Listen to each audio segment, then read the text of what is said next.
ఆదిశంకరాచార్యుల వారి జీవితంలో జరిగిన కొన్ని రమణీయ ఘట్టాలు అనే ప్రశ్న వేసావమ్మా. ఆదిశంకరాచార్యుల వారి జీవితంలో జరిగిన అన్ని క్షణాలు రమణీయాలే. అసలు రమణీయత అనేటటువంటిది లేకుండా ఒక్క ఘట్టం కూడా లేదు. ప్రతి ఘట్టము బోధే. పంచదార చిలకలో ముక్కు దగ్గర తీపుందా అండి, తోక దగ్గర తీపుందా, రెక్కల దగ్గర తీపుందా అంటే ఎక్కడ తీపుందని చెప్పగలం? దాని ముక్కు, దాని తోక, దాని రెక్కలు అన్నీ తీయగా ఎలా ఉంటాయో శంకరాచార్యుల వారి జీవిత చరిత్రంతా అత్యంత రమణీయంగా బోధాత్మకంగానే ఉంటుంది. అందులో బాగా సామాన్యులైనటువంటి జనానికి మనసుకు ఆకట్టుకుండేటటువంటి కొన్ని విషయాలు చెప్పుకుందాం. శంకరాచార్యుల వారు పుట్టింది ఎక్కడ? కాలడి అనేటటువంటి ప్రదేశం. ఈ కాలటి ఎక్కడుందయ్యా? కేరళలో ఉంది. ఆ కేరళలో స్వామివారు పుట్టేటప్పటికీ పరిస్థితి ఎట్లా ఉందయ్యా అంటే వేదాల అసత్యం అని వేదాలని నింద చేసేవాళ్ళు. భక్తులైనటువంటి వాళ్ళు భక్తిని వదిలిపెట్టి నాస్తికత్వాన్ని పట్టుకున్నారు. శిష్టాచారముతో యజ్ఞ యాగాదులు చేయాల్సిన వాళ్ళందరూ కూడా అహింస అనేటటువంటి ఒక్క మాటని తీసుకొని, అహింస వేదం ఏనాడో చెప్పింది, అహింస సత్యమస్తేయం అని, బ్రహ్మచర్యం ఇవన్నీ కూడా ఎప్పుడో చెప్పినప్పటికీ ఏదో ఒకే ఒక్క సిద్ధాంతమే సర్వస్వము అని జీవించడం మొదలుపెట్టారు. కాదయ్యా, ఈ భారతదేశం యొక్క హృదయం వేదం, పరమాత్మ యొక్క హృదయం వేదం. అందుకనే శంకరాచార్యులు వారు ఉద్ధరించినటువంటి సంస్కృతి పేరు వైదిక సంస్కృతి అంటారు. ఎక్కడ వైదిక సంస్కృతి అనేటటువంటి పదం వాడినా అక్కడ శంకరాచార్యులు వారు ప్రప్రథమంగా మనకు కనిపిస్తారు. అలాంటి వేద హృదయాన్ని మళ్ళీ తీసుకొని వచ్చి ఈ జనాల్లో ఆవిష్కరించి వీళ్ళల్లో ఉండే మౌఢ్యము, అజ్ఞానము అన్నిటినీ పోగొట్టాలి. ఆ మౌఢ్యాన్ని తీయడం కోసం ఆదిశంకర భగవత్పాదాచార్యుల వారు సాక్షాత్తు దక్షిణామూర్తే ఆర్యాంబా శివగురువులకి కాలటిలో ఉదయించారు. ఉదయించి అసలు ఆయన యొక్క జీవితం ఎంత రమణీయం అంటే, ఆయనకి 8 ఏళ్ల వయస్సు వచ్చేటప్పటికే మహాకాళి, మహాలక్ష్మి, మహాసరస్వతి అమ్మవార్ల అనుగ్రహాన్ని పొందేశారు. ఎలా అంటే, మొట్టమొదట వాళ్ళ అమ్మ 3 సంవత్సరాలు ఉన్నప్పుడు తండ్రి కాలం చేశారు. ఈయనని, నాయనా నువ్వు చిన్న పిల్లవాడివి, నాకు ఓపిక లేదురా, నాకున్న ఏకైక సంతానం నువ్వు, అమ్మవారికి కాసిన పాలు పట్టించిరాపో, మనకి రోజూ పూజించేటువంటి గుడి. అప్పటికే శంకరాచార్యులు వారి అమ్మగారు నిత్యము ఆ క్షేత్రంలోకి వెళ్ళి పూజ చేస్తూ ఉండేది.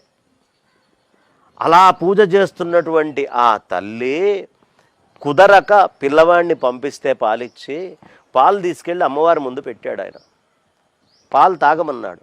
ఆ అమ్మవారు రావట్లేదు, తాగట్లేదు. పెద్దగా ఏడ్చాడు శంకరాచార్యుల వారు.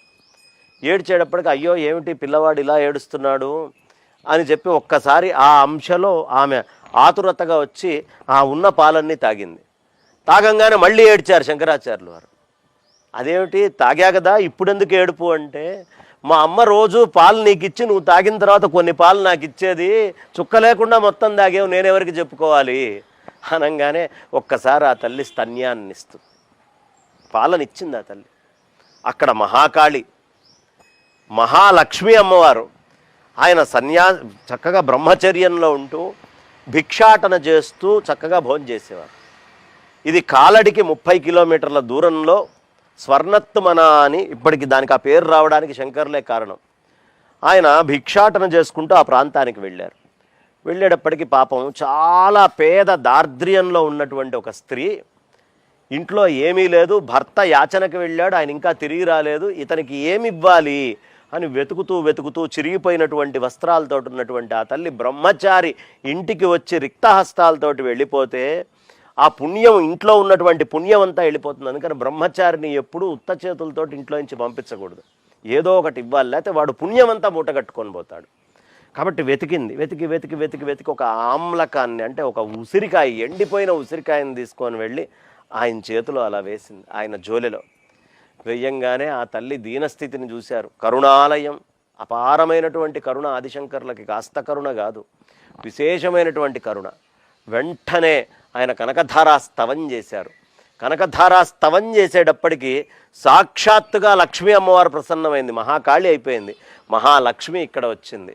ఈ మహాలక్ష్మీ అమ్మవారు పరిపూర్ణంగా ఆయన్ని అనుగ్రహించి ఆ మహాలక్ష్మీ స్వరూపమైనటువంటి బంగారపు ఉసిరికాయలు ఆవిడికి అనుగ్రహించింది.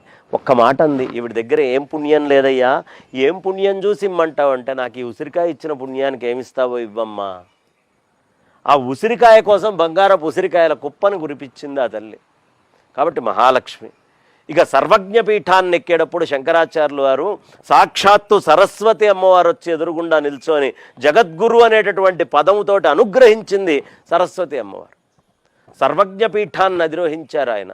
కాబట్టి మహాకాళి, మహాలక్ష్మి, మహాసరస్వతి అంటే స్త్రీ స్వరూపమైనటువంటి శక్తిని పరిపూర్ణంగా ఆరాధించి ఎలా అనుగ్రహాన్ని పొందొచ్చు అనే విషయాన్ని ఆదిశంకర భగవత్పాదాచార్యుల వారు కంటికి కట్టినట్టుగా మనకి చూపించారు. అది గొప్పతనం శంకరాచార్యుల వారి చరిత్రలో. ఇవి ఎంత బాగున్నాయమ్మా ఘట్టాలు వినటానికి.